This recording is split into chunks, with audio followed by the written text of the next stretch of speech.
Bonjour à tous, je suis Bakrat Saba et aujourd'hui on se retrouve au sein de l'établissement de l'Institut Saint-Joseph où se déroule la semaine de l'inclusion. Aujourd'hui, c'est le dernier jour de ce projet, organisé par l'Appel en partenariat avec l'établissement.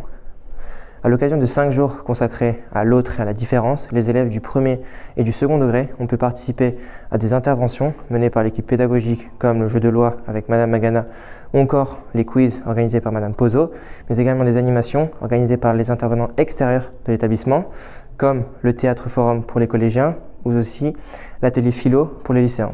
Depuis mardi, en salle de permanence, comme vous l'a expliqué Alexandre dans le précédent reportage, a lieu une exposition. Nous allons aller à la rencontre de l'animatrice et lui poser quelques questions.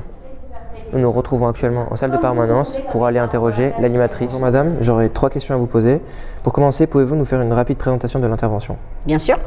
Donc en fait, cette présentation s'appelle la présentation Yafway sur l'handicap, qui est représentée par...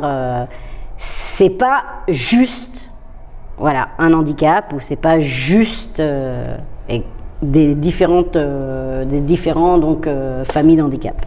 L'idée, c'est de sensibiliser en fait les enfants qui viennent et qu'ils explorent, qui décomposent aussi qu'est-ce que peut être un préjugé sur leur vision de qu'est-ce que c'est un handicap. D'accord. Quand vous parlez des élèves qui viennent, pouvez-vous nous en dire plus sur le déroulé de l'exposition quand les élèves arrivent Bien en sûr. salle? Donc moi, ce que j'essaye de faire quand les élèves arrivent, c'est j'essaye déjà de voir un peu quels sont leurs préjugés. Donc je leur pose quelques questions pour savoir qu'est-ce qu'ils en pensent. Par exemple, est-ce que le handicap fait peur?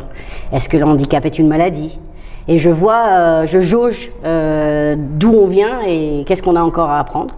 Après, je les laisse un peu, moi ce que j'aime bien faire, c'est que je les laisse tourner, regarder et s'interpeller par chaque différent panneau qu'on a. Et pour voir en fait, vu que c'est un sujet qui est déjà assez compliqué, j'aimerais bien que c'est quelque chose qui vienne d'eux, de quelque chose qu'ils ont envie de parler ou pourquoi ça les interpelle.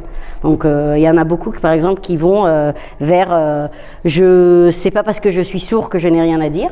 Et il y en a qui parlent de familles qu'ils connaissent qui sont sourds. Il y en a qui disent qu'ils ont déjà appris la langue des signes. Voilà, ça dépend sur quoi ils sont sensibilisés. Okay. Et après on travaille sur ça. Entendu. Et vous pensez, vous ressentez que ces élèves sont réceptifs, ils comprennent le sujet sur lequel vous parlez? Oui. Et je pense qu'ils sont très réceptifs. Je pense qu'ils apprennent énormément.